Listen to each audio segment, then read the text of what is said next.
Hola, ahora por aquí, opinión número 7. Tenemos aquí como opinión número 7 la campaña más difícil de la historia de Roma, por lo menos, hasta el siglo tercero. Roma, por supuesto, como bien saben, tiene la historia de más de 2000 años, por lo tanto, vamos a empezar a ver las... Vamos a hacer un conteo de las campañas que ha tenido desde más o menos los registros literarios y arqueológicos que se pueden datar hasta el siglo tercero, más o menos 600, 700 años. Bien, y por supuesto de este conteo vamos a sacar cuál será la campaña, la guerra más dura que tuvo Roma hasta, hasta la fecha que dije. Bueno, vamos a empezar del 498 a.C., 493, una lista es larga, así que me voy a ahorrar los años, solo iré diciendo guerras en guerras, más o menos se estarán haciendo una idea. Tenemos la primera guerra latina, la guerra latina cuando Roma es apenas una urbe en crecimiento, no se diferencia mucho de otras polis griegas y latinas de Italia. Será una guerra difícil, pero podemos continuar con la lista. No es de lo peor que tuvo. Tenemos las guerras samnitas. Los samnitas fueron grandes enemigos de Roma, pero por lo general no. Al final terminaron siendo vencidos y principalmente fueron grandes enemigos por el tamaño de Roma. Pero fueron guerras en las que Roma más o menos pudo salir airosa. Recordemos que el gran saqueo de Roma por parte de los celtas fue de las cosas más duras que sufrió Roma y ninguno de ellos fue en una guerra convencional contra estas eh, tribus de la antigua Italia.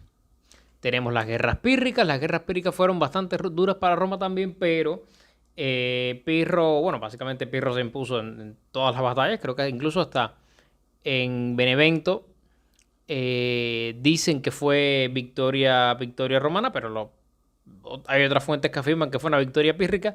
De todas maneras, no. Claro, una victoria pírrica a favor de Pirro. Pero tal parece que no, que aún así Roma logró mantenerse firme y Pirro no tuvo las energías para marchar sobre la Roma grande. Tenemos la Primera Guerra Púnica, una guerra epiquísima entre las dos grandes potencias del Mediterráneo occidental que se salta con la victoria romana. Eh, y tenemos después la primera y la segunda guerra ilírica. Las guerras ilíricas realmente no fueron la gran cosa para Roma. Ya Roma está empezando a ser grande. Se sale de su zona de primera influencia, como lo fue Italia. Ya estas son guerras en el Illyricum. Y por lo tanto, realmente no suponen demasiado esfuerzo para la República.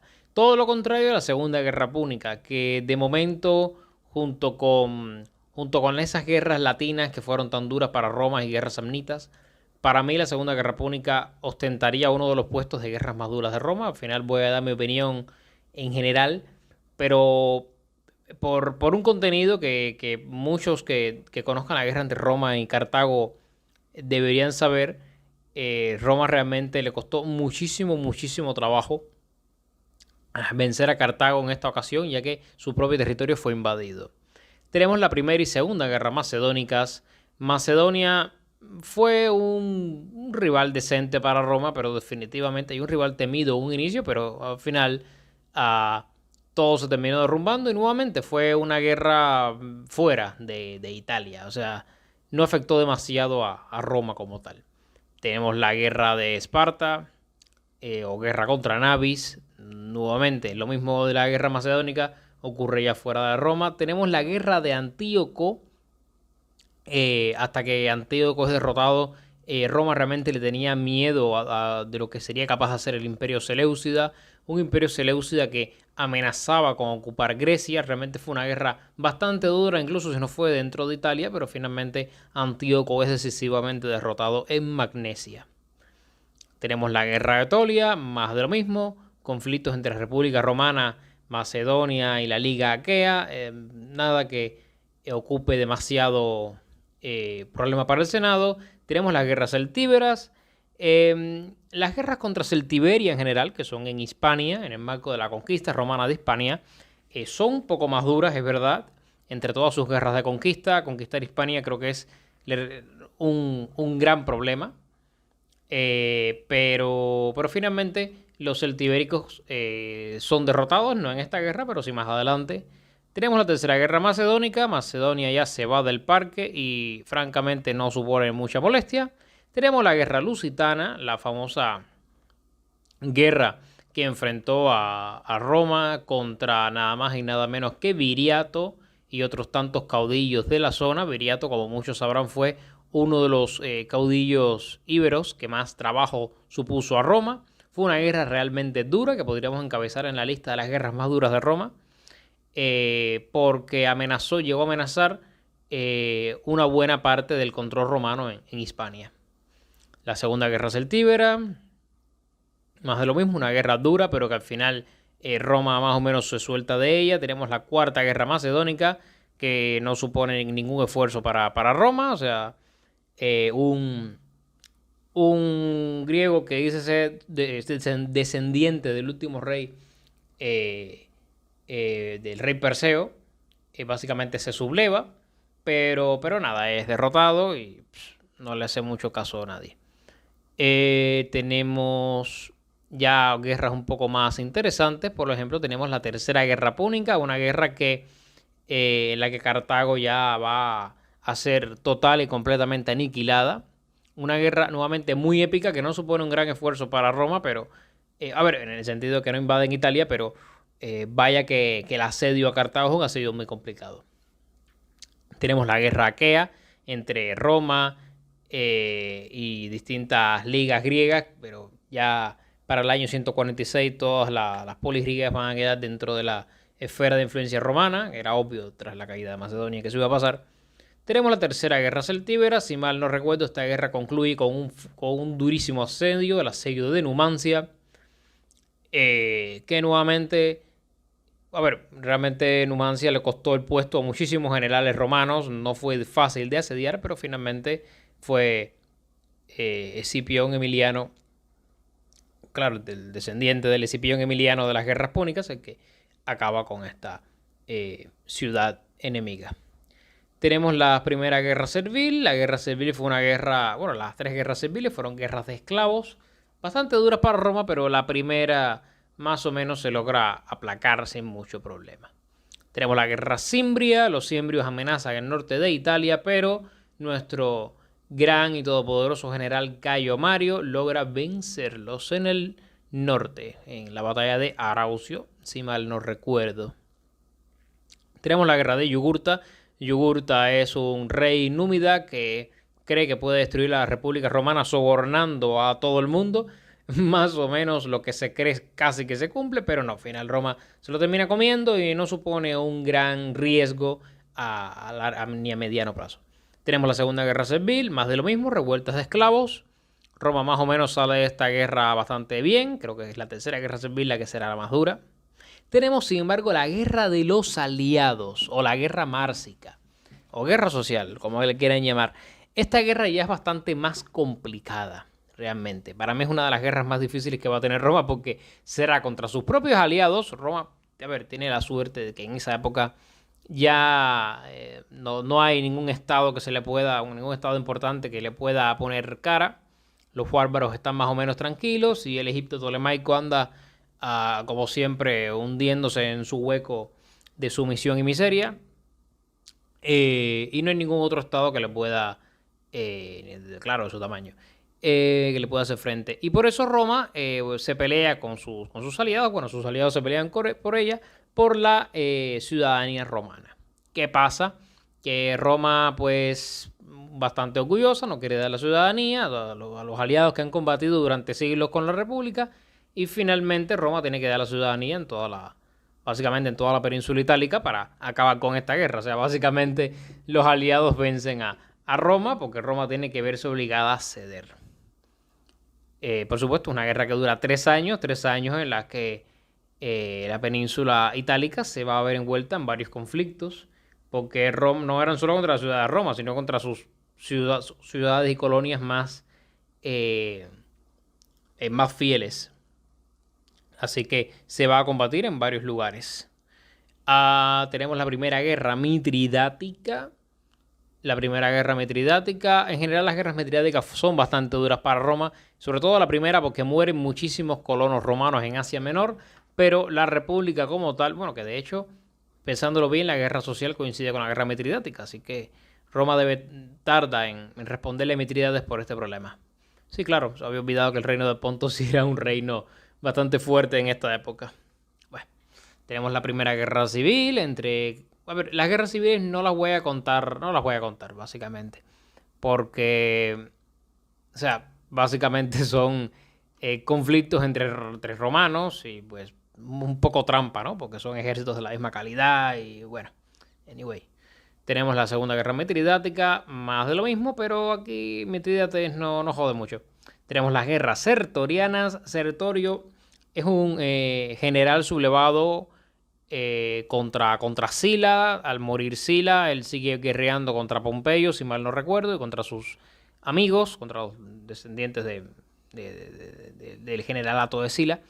Sertorio es un gran general, logra sublevar casi toda Hispania contra Roma y se curra bastante la administración, pero al final Sertorio termina derrotado, y no por Roma, sino por una traición por parte de Perpena, uno de sus lugartenientes. Tenemos la tercera guerra mitridática. Aquí, si mal no recuerdo, ya vencen definitivamente a Mitrídates. Ya no será un problema, por suerte. Tenemos la tercera guerra servil. Ahora sí hay problemas. Ahora sí hay una gran revuelta de esclavos en toda Italia. Muchísimo miedo, muchísima tensión con que los esclavos muy bien armados, porque se arman con las armaduras que le quitan a los romanos, marchen contra Roma. Finalmente no sucede, pero es una guerra durísima también que ocurre en territorio italiano. Tenemos la guerra contra los piratas. Pompeyo se hace cargo de ella, nada del otro mundo. Conspiración de Catilina. Básicamente Cicerón escribió las Catilinarias en base a este señor que se intentó rebelar contra Roma, nada del otro mundo. Guerra de las Galias, una guerra durísima, francamente, una de las guerras de conquista más difíciles de Roma, al mando de uno de sus mejores generales, Julio César. Finalmente las Galias son sometidas y vaya que es grande la magnificencia de Julio César como para que haya conquistado un territorio tan grande como Hispania en solo 8 años. Bueno, también que Hispania tiene una geografía más complicada. Tenemos la Primera Guerra Pártica. No supone gran problema para Roma, más allá de la severa derrota que se sufre en Carras. Pero bueno, otra guerra civil. La guerra de Módena. Nada del otro mundo. Otra guerra civil. Revuelta siciliana, más guerra civil. Tercera guerra civil. Guerra de Perusia. Segunda guerra pártica, Marco Antonio contra los partos, le dan pero bien, tiene que ir Cleopatra a salvarle el pellejo en Siria, pero no pasa nada, más allá de eso. Menos mal que los partos no son como los sasánidas, que si hubieran tocado a los sasánidas les comían media Asia en lo que los romanos estaban en estas guerritas. Cuarta guerra civil, guerras cántabras. Las guerras cántabras son bastante duras, pero al final, poquito a poquito, Octavio se come a los cántabros. Conquista de Germania. A ver, la conquista en general no fue tan... Fue difícil, pero no fue tanto como otras. Y bueno, ya con Teutoburgo, pues todo se va al garete. Pero en Edistaviso, Roma se venga de los germanos, así que bueno, pues no hay mucho problema. Hay campañas de Augusto en África y Arabia. La campaña de Arabia sale como el culo, pero bueno, no supone gran problema para esta Roma renovada. La gran revuelta herética sí supone un problema durísimo, acaecida en esta región del Illyricum, donde la frontera había sido llevada por Augusto hasta el río Danubio, pero al final no trasciende, ¿no? Se logra mantener. Tenemos la invasión romana de Britania, nada del otro mundo. Otra guerra pártica, campaña de Nerón, nada del otro mundo. Guerra de Boadicea, muy dura en Britania, pero nada del otro mundo. Las guerras de Judea son bastante fuertes. Pero nuevamente siguen siendo revueltas. O sea, no son guerras contra estados organizados. Ya ese miedo de esa Roma naciente contra los samnitas, los latinos, los púnicos, eso se va diluyendo. Ya en esta época Tenemos más campañas en Britania, campañas alemanas de Domiciano, las guerras dacias. Las guerras dacias son durísimas, pero ya estamos hablando de que es un imperio de primer orden en su máximo esplendor, una Roma completamente embellecida bajo el gobierno de Trajano contra una Dacia que, quieras o no, es un estado subdesarrollado, por más fuerte que sea. De forma tal que son campañas muy duras, pero no supone ningún problema para Roma.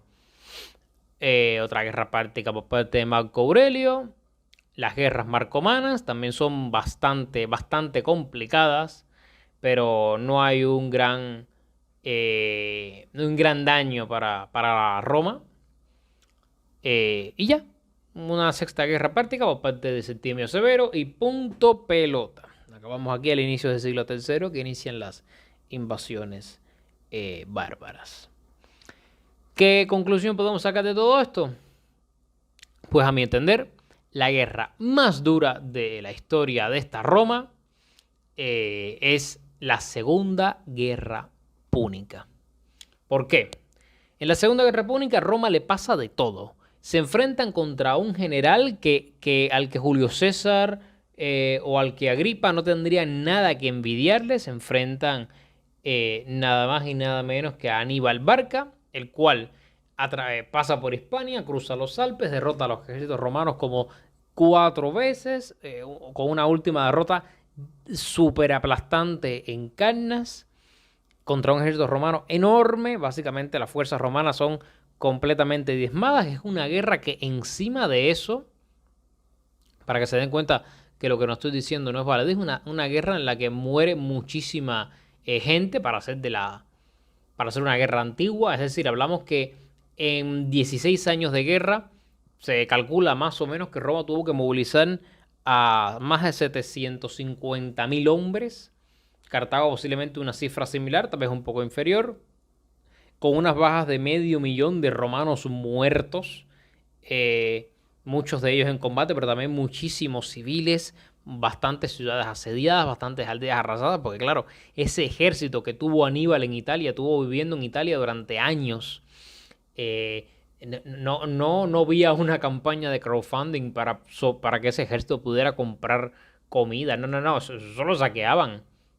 O se lo entregaban los aliados griegos del sur, o lo saqueaban directamente a aldeas, y muchísima gente murió en esa península italiana, con un senado temeroso de que Aníbal recibiera armas de asedio como tenían que ser, y se saqueara Roma y se destruyera Roma. O sea, Roma estuvo realmente a punto de caer en esta Segunda Guerra Púnica. No hay otra guerra que la haya dejado tan mal parada. Y aún así Roma tuvo la energía para seguir combatiendo a Cartago en el mar y en Hispania, mientras la propia Italia era completamente asediada. Y Roma, por supuesto, salió victoriosa de todo este conflicto que fue durísimo. O sea, y se murieron muchos generales buenos. Si no llega a ser por Escipión, Roma se las ve negras. Y encima de eso, la batalla de Zama, que fue la victoria que tuvo Escipión contra Aníbal, la tuvo por muy poco. O sea, no es que fue una batalla aplastante de que no. O sea, Roma también pudo perder su última batalla para acabar con la guerra, y la guerra pudo seguirse alargando. Y todo mientras Macedonia, pues menos mal que a Macedonia le gustaba joder a los griegos, porque como Macedonia le dé por invadir la Magna Grecia, como hizo Pirro 70 o 60 años antes, el problema iba a ser mucho más gordo. Iba a ser mucho más gordo, pero nada, entre un poco de suerte, muchísima habilidad, un gran patriotismo por parte de los romanos, una gran campaña de reclutamiento, Roma salió de esta Segunda Guerra Púnica airosa. Y para mí, incluso de toda la historia de Roma, de esos más de 2000 años de historia, la Segunda Guerra Púnica es, a mi entender, posiblemente está en el top 3 de guerras más duras que tuvo esta gran civilización. Si desean un video específico sobre la Segunda Guerra Púnica, no olviden en pedírmelo en los comentarios. Y ahora sí, me retiro de momento con esta opinión. El último romano se despide y Espero que hayan disfrutado bastante el gameplay con el Imperio Romano de Oriente en este siglo XIII, donde logro reconstruir un imperio que no pudo reconstruir, bueno, que más o menos reconstruyó Miguel VIII, pero iremos más allá, iremos a por el imperio de Basilio II, porque gracias a estos juegos podemos hacer lo que desgraciadamente en la historia no se pudo y por lo menos soñar con un mundo diferente. Como sea, muchas gracias por su atención y nos vemos.